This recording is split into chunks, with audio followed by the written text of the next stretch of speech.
Neat paper leakage కి బాధ్యత వహిస్తూ కేంద్ర విద్యాశాఖ మంత్రి ధర్మేంద్ర ప్రధాన్ రాజీనామా చేయాలని విద్యార్థులపై లాఠీ చార్జ్ను ఖండిస్తూ తెలంగాణ రక్షణ సేన ఆధ్వర్యంలో కాకతీయ యూనివర్సిటీ ఎస్డిఎల్సి వద్ద రిలే నిరాహార దీక్ష చేపట్టారు. టీఆర్ఎస్ నియోజకవర్గ incharge lion doctor Nadipelli Venkateswara Rao నేతృత్వంలో జరిగిన ఈ దీక్షలో పేపర్ లీకేజ్ పై న్యాయ విచారణ జరిపి విద్యార్థులకు న్యాయం చేయాలని డిమాండ్ చేశారు.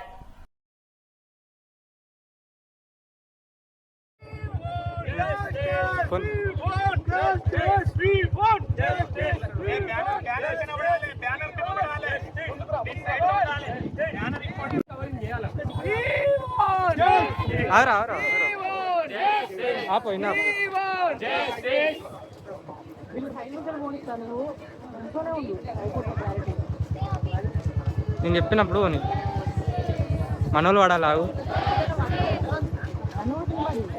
మన